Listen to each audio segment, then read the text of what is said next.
पर हमले के बाद से ही पुतिन के इस फैसले का दुनिया भर में विरोध हो रहा है, जिसके चलते रूस को कई प्रतिबंध झेलने पड़ रहे हैं। इस बीच रूस को एक और झटका लगा है। फिनलैंड और स्वीडन ने नेटो में शामिल होने की घोषणा करके क्रेमलिन को चौंका दिया है। इसके बाद से ही लगातार नार्डिक देशों और रूस के बीच तनाव बढ़ता जा रहा है। ऐसे में पुतिन चौतरफा घिरे हुए नजर आ रहे हैं और अपने ही पड़ोसी देशों की सीमा पर हमले की तैयारी कर रहे हैं। नॉर्वे और फिनलैंड की सीमा के पास 2 रूसी विमान देखे गए, जिसके बाद नेटो ने लड़ाकू विमानों को खदेड़ दिया।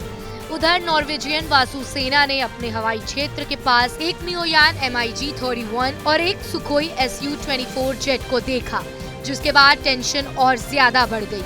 आपको बता दें कि फिनलैंड और नेटो की सदस्यता के लिए 18 मई को औपचारिक तौर पर अप्लाई कर दिया गया था। स्वीडन ने भी स्पष्ट कर दिया है कि वो सैन्य गठबंधन में शामिल होना चाहता है। फिनलैंड और रूस के बीच पहले से ही सीमा विवाद चल रहा है। ऐसे में अगर फिनलैंड नेटो में शामिल होता है तो रूस के साथ पश्चिमी सैन्य गठबंधन की ताकत दुगनी हो जाएगी, जो रूस युद्ध के लिए ललकार सकती है। रूस पहले कई सालों से अपने पड़ोसी देशों को धमकी देता आ रहा है। अब नॉर्वे भी रूस को रोकने के लिए तैयार है। नॉर्वे की वायुसेना ने कहा कि रूसी लड़ाकू विमानों को रोकने के लिए नॉर्वेजियन सागर 2 नेटो और F-35 जेट विमानों को भेजा गया है। विमानों को नॉर्वे के सुदूर उत्तरी फिनमार्क के बाहर देखा गया, लेकिन वो कभी आधिकारिक तौर पर नॉर्वेजियन हवाई क्षेत्र में दाखिल नहीं हुए।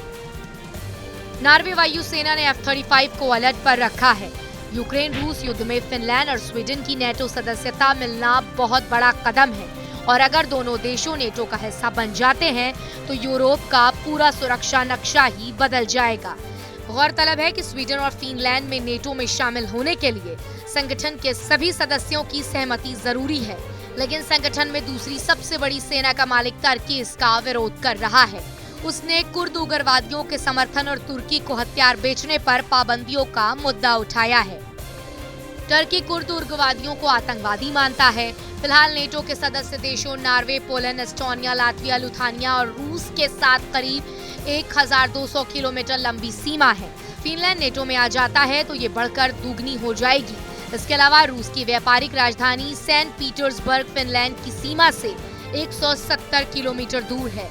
फिनलैंड नेटो सदस्य बनते ही रूस के उत्तरी मोर्चे पर भी नेटो की सेना पहुंच जाएगी। रूस अब पूरी तरह से घिरा हुआ नजर आ रहा है। अगर रूस ने यूक्रेन पर हमले बंद नहीं किए तो रूस के खिलाफ नेटो देशों की बड़ी कार्रवाई देखने को मिल सकती है। फिलहाल इस वीडियो में इतना ही। आपको हमारा ये वीडियो कैसा लगा हमें कमेंट सेक्शन में लिखकर जरूर बताएं और ऐसी तमाम अहम जानकारियों के लिए सब्सक्राइब करें TV9 डिजिटल।